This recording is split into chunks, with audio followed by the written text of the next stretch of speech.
Persidangan kasus pembunuhan Brigadir Yosua dengan terdakwa Putri Chandrawati telah selesai dalam tahap pemeriksaan terdakwa. Kendati demikian, hasil persidangan ini tetap saja membingungkan. Dugaan soal pelecehan yang dilakukan Yosua kepada istri Verdi Sambo itu tak jua terungkap.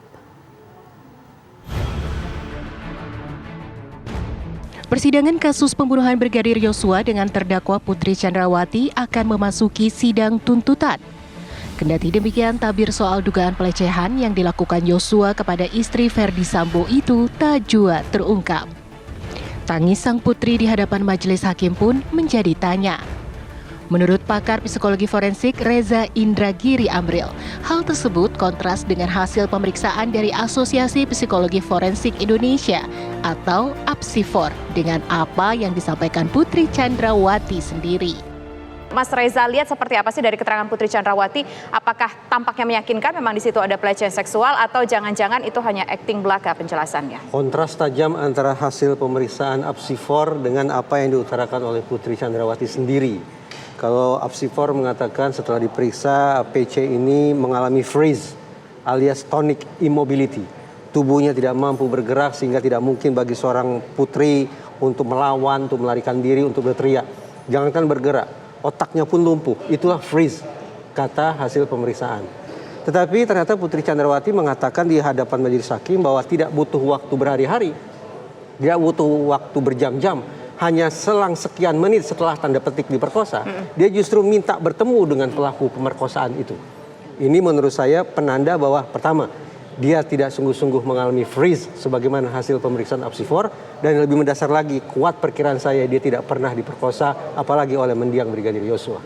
Tapi dalam persidangan tetes air mata tadi terurai di sana di hadapan majelis hakim, bahkan menceritakan dengan ekspresi yang menunjukkan kekagetan, sangat shock waktu Yosua tiba-tiba ada di dalam kamar berada di dekat kaki Putri Chandrawati. Saya tidak lihai membaca air mata, tapi saya mencoba untuk menafsirkan kata-kata.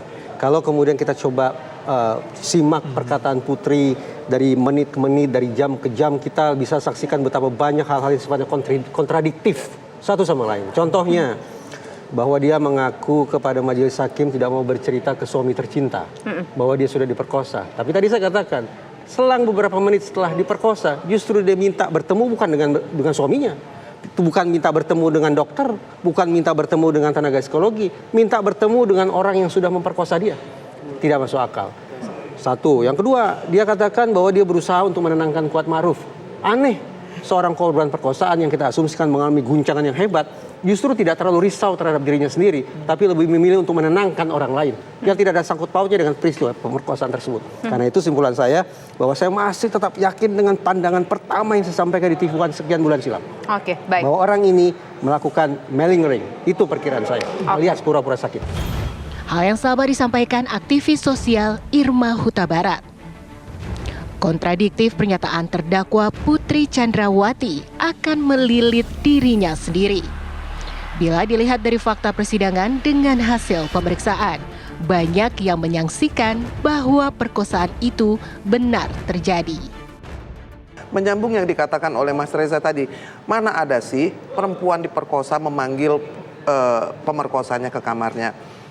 Lalu apa yang, saya malah tergelitik, apa sih yang dibicarakan 15 menit itu? Ditanya oleh hakim. Ternyata di kamar itu dia bilang, saya meminta Joshua untuk resign, mengundurkan diri. Orang diperkosa kok suruh minta mengundurkan diri?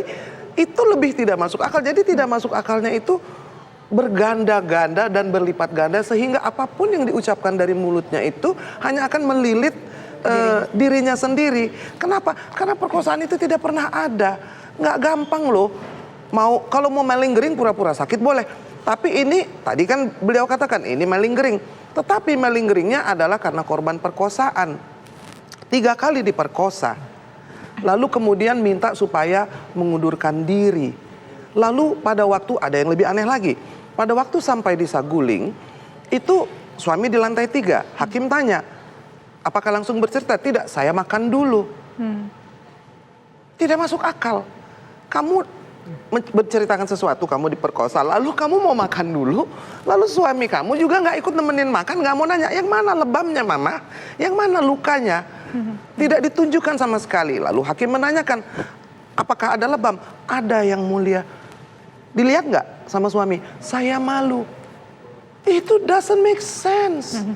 Narasi yang dibangun di dalam persidangan mengenai Yosua masuk ke kamar yang posisi pintunya seperti tidak terkunci karena bisa langsung masuk. Apakah itu narasinya semuanya tidak benar menurut Inang? Atau kan ini belum terbongkar sama sekali? Masih menjadi misteri sampai sekarang.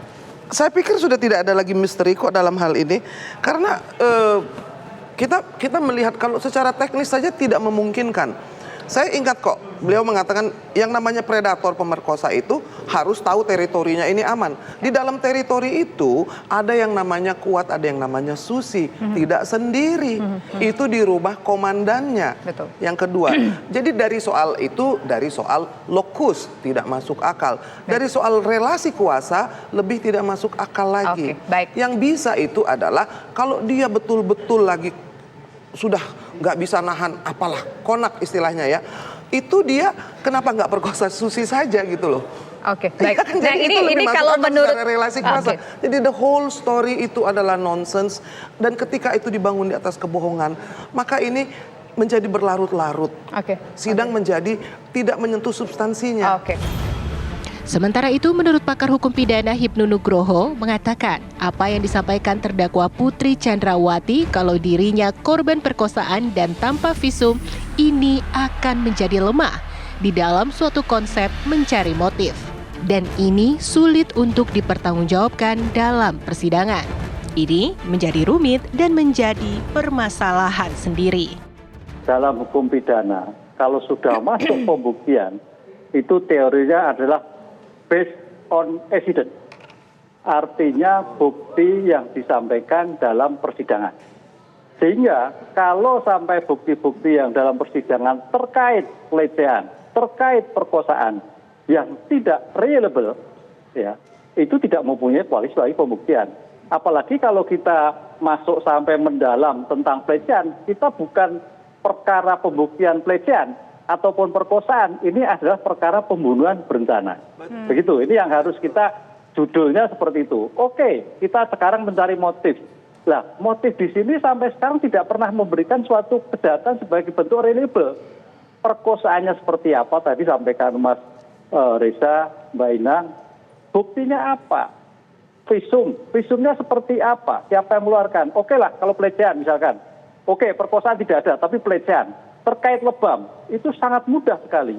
Kalau memang tidak ada visum, difoto, itu sudah bagian merupakan pembuktian. Kenapa tidak dilakukan? Oke. Nah, disinilah menjadikan lemahnya di dalam suatu konsep pembuktian untuk mencari motif. Oke. Sebagai bentuk based on evidence, itu agak sulit untuk dipertanggungjawabkan nanti di dalam suatu persidangan. Oleh karena itu, ya agak rumit.